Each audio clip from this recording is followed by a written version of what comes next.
3, 2, 1, go. We're live. This is Retraice. We're talking endgames. We're talking implications. We're talking questions and answers, mind and body, attitude, all that stuff. This is segment number 54, going live. So live, we're blowing up the studio with notifications. Friday, November 18th, one of the best days out there. 2022, 11 p.m. Eastern, 8 p.m. Pacific, 4 a.m. in London, 12 noon Beijing, 3 p.m. Sydney. Retraice is about what's going on out there. What's going on out there? Computer control. Nature, which is not effing around, is also going on out there. Artificial intelligence, which is new.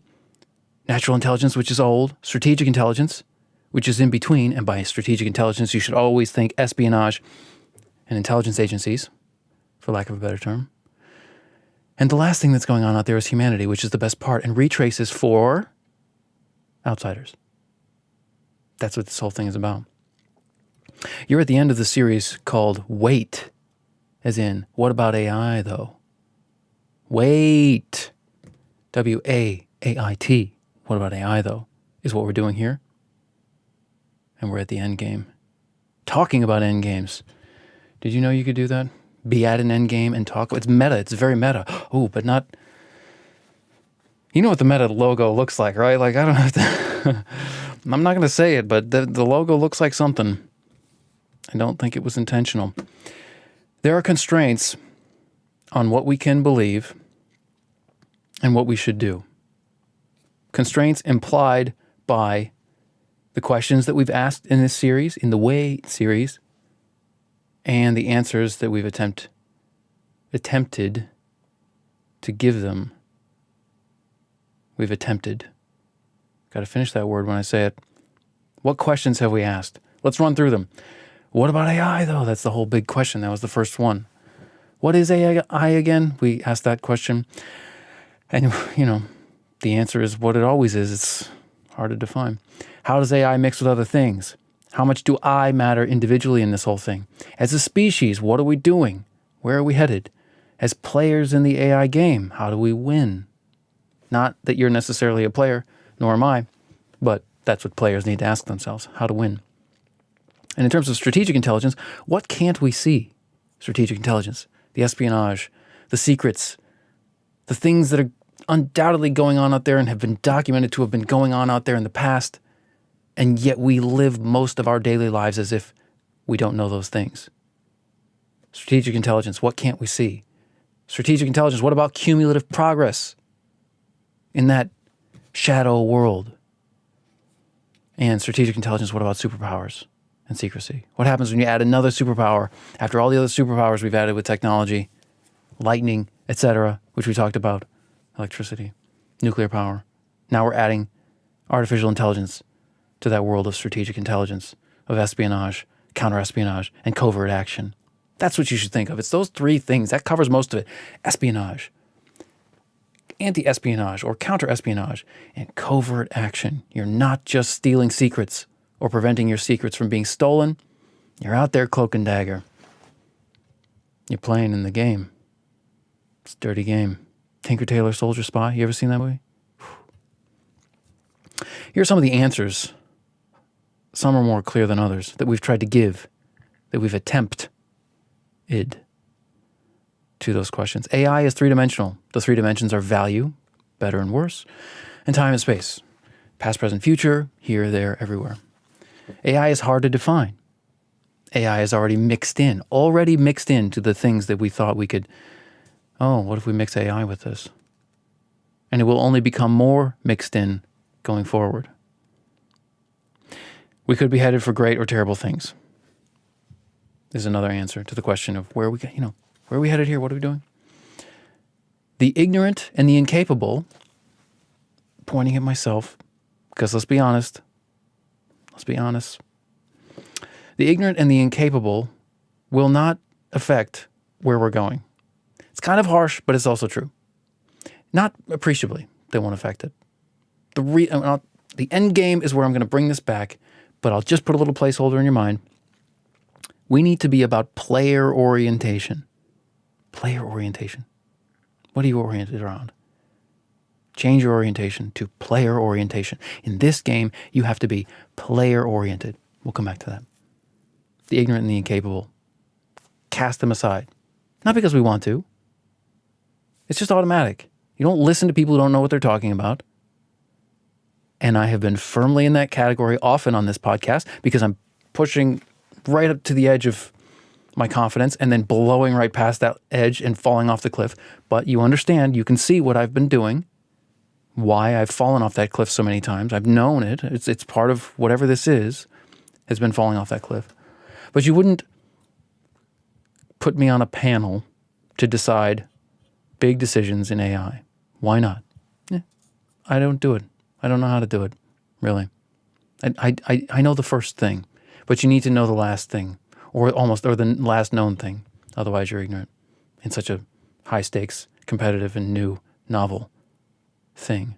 The incapable. You can know everything. You can be yap, yap, yap, yap, yap. Again, we are listing crimes of which I have been guilty. You can be yap, yap, yap, yap, yap. But if you can't be typa, in the world of artificial intelligence, that's most of what it is, although there's other stuff that would qualify as doing or capable. But if you're just yappa yappa, you're incapable, and you will not have an appreciable effect on the whole thing. Players we're still talking about answers here, answers we've given to those questions that we've asked. What about that have branched off from what about AI though? Players in the game will be focused on strategies and tactics. Shocking. Yeah, we figured that out on our own with our own brain cells. Isn't that amazing? Here's another answer. We're already living inside a world shaped by strategic intelligence, i.e. espionage, counterespionage, and covert action. The spy stuff, even though spies are not that big a part of it.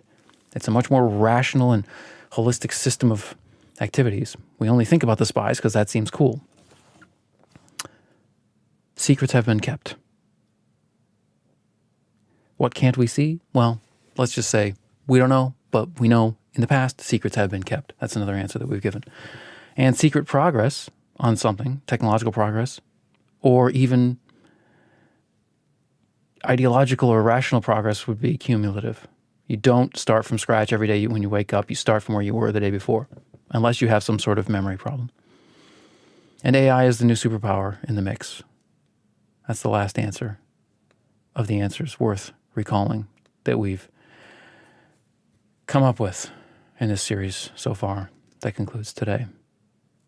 What are the implications of the questions and of the answers, and what the answers have put in front of us, brought firmly to mind? Well, there are two categories of implications. You've got belief implications, i.e., what I talked about at the top, constraints on what we can believe, or what we reasonably can believe. And then there are action implications, like what should we do? What should we do given this stuff? So under belief implications, what I've got is of the two kinds of evidence, I mean, we should base our beliefs on evidence, right? And that's a no-brainer. And this is not particular to AI, but it's like records, documents, writing, recordings, records are evidence. Almost anything can be categorized as evidence as such. Whether it's good evidence or whether it's sufficient evidence for a conclusion is the question. Records and claims are like soft evidence. They're evidence, but the stuff that we have to prefer is hard evidence. What do I mean by hard evidence? Things that are true at all times and all places, and ideally all things, or all values of things, all valuations, all better and worse systems, if that's even possible. True at all times and all places, and really at all values, at all human. If we're in this together, if humanity is one thing, or mostly one thing, like we'll kick out some people who are just straight evil.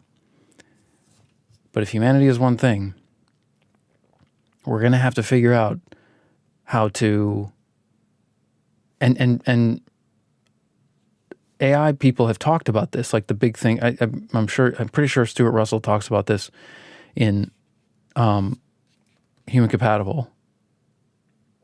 anywhere else. I mean, I think Bostrom probably talks about it in Superintelligence.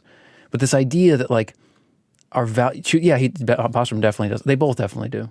99% sure about Russell, 100% sure about Bostrom.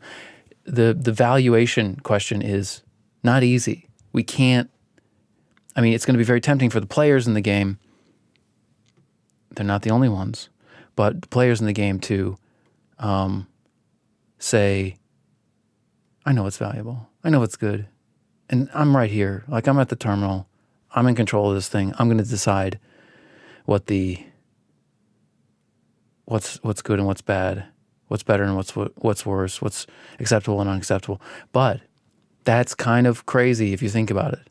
Like, how many people in the world, how many humans are there in the world, and why would those particular people, other than the state of nature, other than the fact that evolution and natural selection has, in a sense, and also the accidents and contingencies of history and nature have put that person in front of that terminal, there isn't a good reason from an ethical or a moral point of view to prioritize their values over others.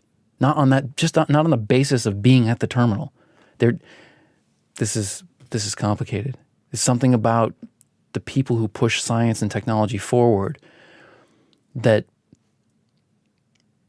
seems to qualify them for steering that direction when moral decisions are to be made.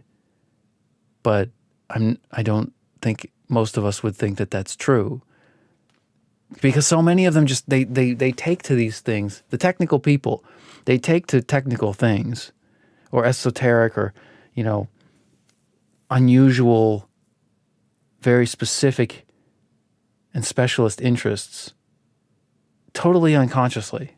Like, they don't make the rational decision. Like, I don't think a lot of the top AI people out there rationally decided to, I mean, it goes beyond what they decide, but after they're born, did they rationally decide to be interested in computers or interested in neuroscience?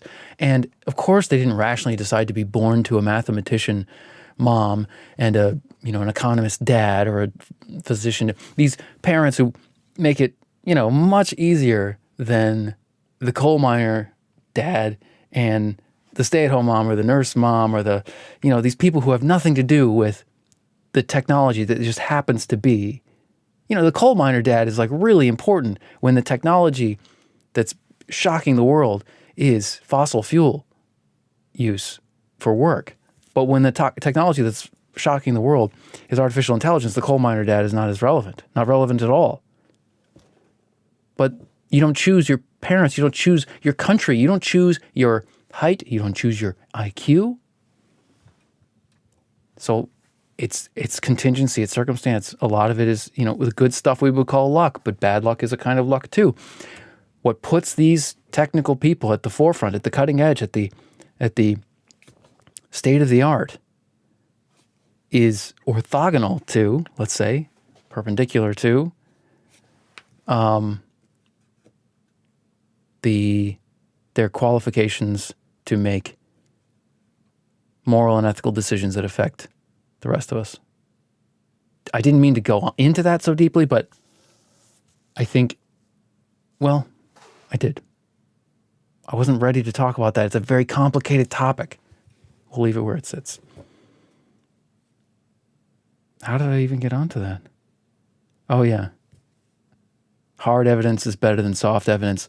Evidence that's true at all times and all places. That's easy. That's physics. That's math. That's logic. That's, to some extent, empiricism, although empiricism doesn't quite clear those hurdles. But then true at all value level, or at all human value systems. I mean, you can't be at all of them, right? Because they clash. Like, there's some of them like, I think the best thing would be to kill you. And then the other person's like, you know what? I think the best thing would be that you not do that. I think we have to agree to disagree. It's like, well, not if I kill you. Okay, those are never going to be reconciled. But let's just kick all of those assholes out, although they are us as well. Like, you get upset about something, you start thinking, oh, maybe the solution is war and murder. It clearly happens over and over again in history. I'm not saying I've had that experience. I'm just saying it's inevitable. There's going to be a huge subset of humanity that regularly surprises us with how willing they are to be violent vis-a-vis the people with whom they disagree. So the values thing is thorny and tar pity, and it's pulling me in. And I'm thinking now, like, how much do I remember about what Stuart Russell said? How much do I remember about what Nick Bostrom said? We stepped in it here. I didn't realize how that little word was going to grab me and cause all these problems. So there you have it. Hard evidence is better. Hard evidence that is true no matter what someone believes should be prioritized over the softer kind that is often only true based on what someone believes.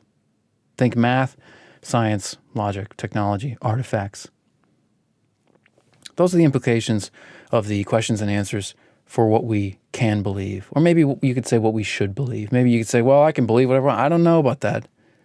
I don't think that's true. I think belief is first of all, it's a matter of degree. Always remember it's a matter of degree. It's never, you should never think, oh, I believe this 100%. Like, are you sure? You sure there's no doubt in that complicated brain of yours? How simple are you? But there are implications. The questions and answers have implications about what we can believe, what we can credibly, reasonably believe, and we should prioritize hard evidence. I was just doing it yesterday. I got a pile of 15 strategic intelligence books, espionage, counter-espionage, and covert action right next to me, looking for one frickin' piece of evidence. And when I found it, and then I found a better version of it, and then I knew I could keep pulling the thread and find the best. It was still just text. I could not run an experiment. I could not logically argue. I could not make it logically impossible that the text was wrong. All these dudes are saying it, but they often echo each other. Even the best of the best in any discipline will misquote and copy people who have said, I can think of two examples. You're going to think these people are less than they are. They're great people, but I find errors in their texts. And that's to say nothing of deliberate misleading or being misled sort of situations. Prioritize hard evidence.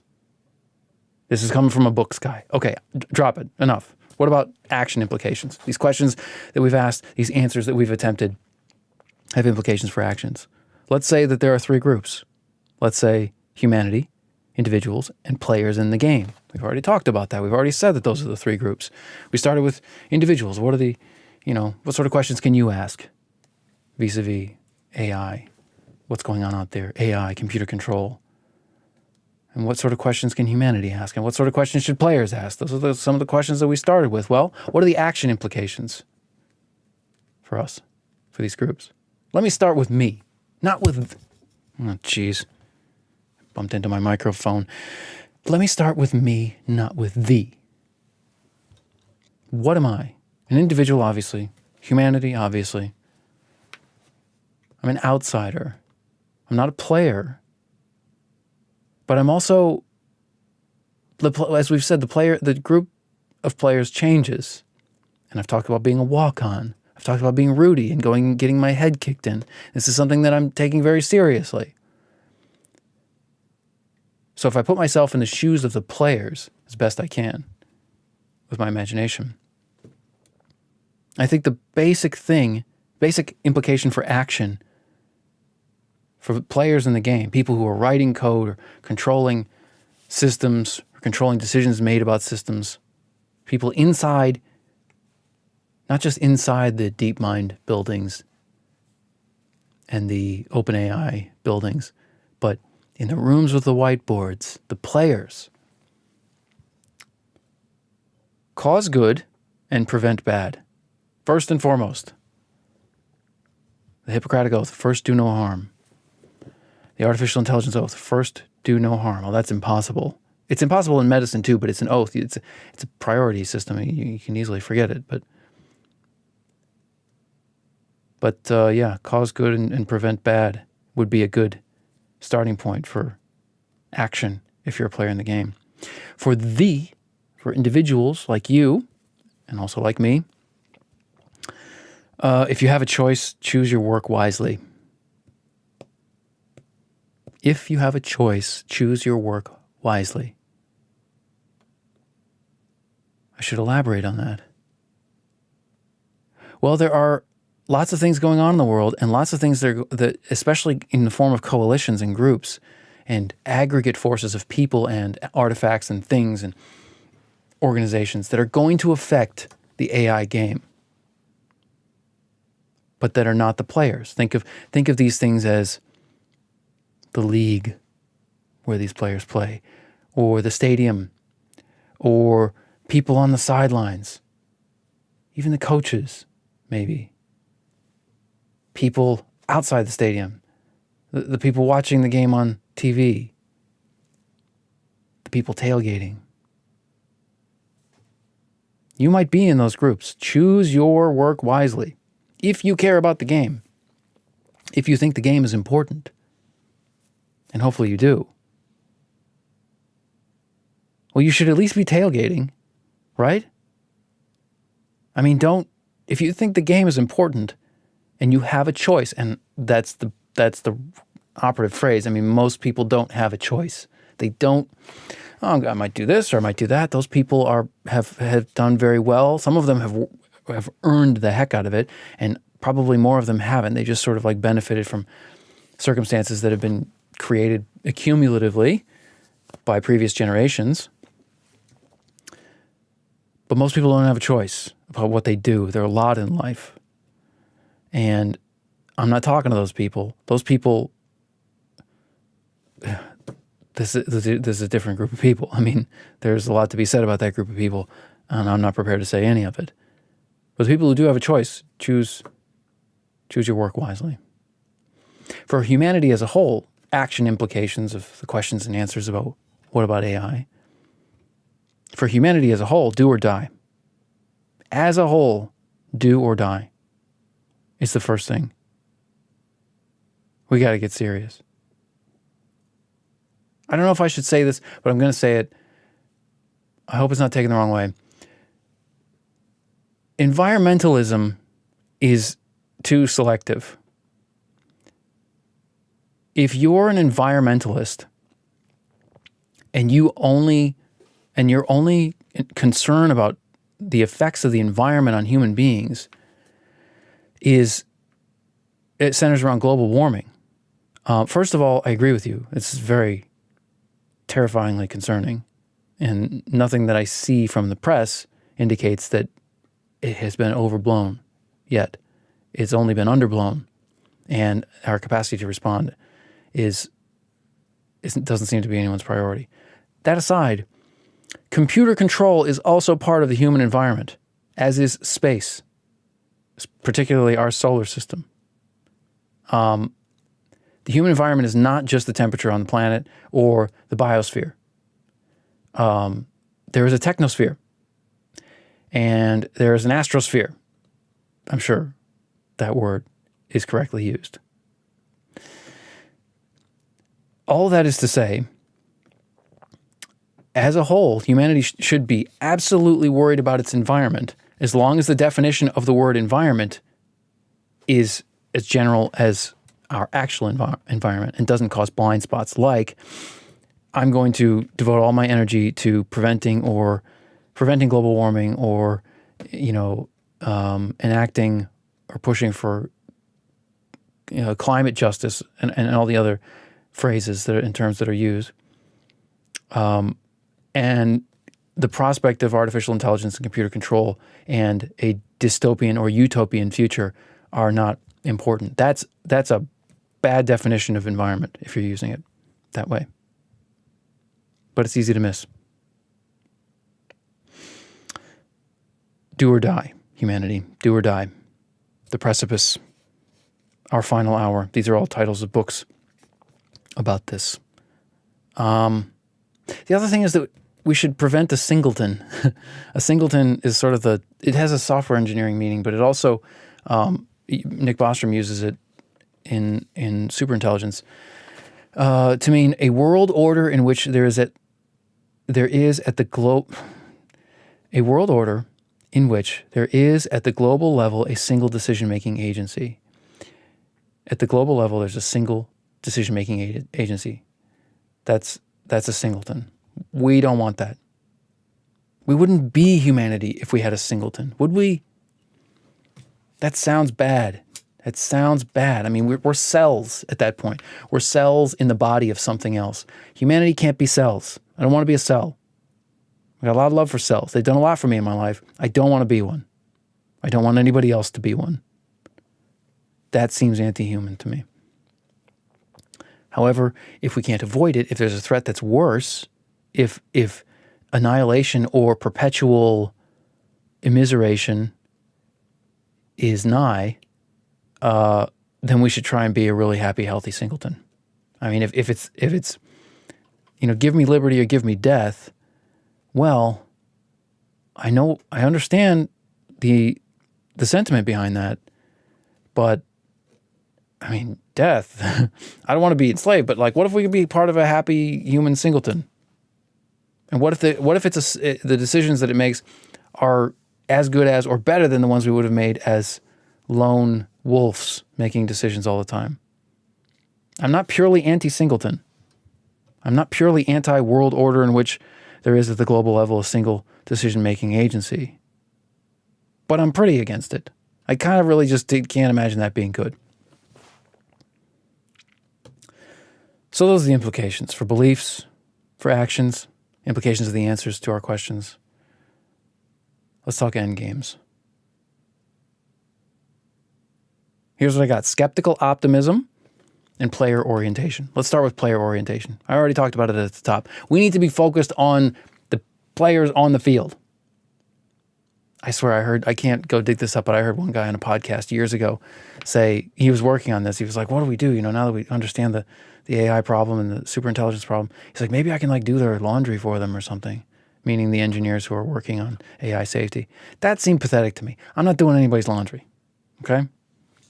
They're not that important in any way. It's not natural for humans to be that tended to, their work being so. But we might reach a point, but I'm not doing the laundry. I'd rather go down with the ship than become that sort of a servant. Not because doing laundry is so bad, but it's the idea that these guys are so important coding. Actually, I might do the laundry, If we're at war and the only guys and gals who could fend off our enemy, look, I just want to be one of them. I want someone doing my laundry. I don't want to be doing other people's laundry. But maybe it'll come to that. Player orientation. Players win games. Skeptical optimism. I gotta be optimistic.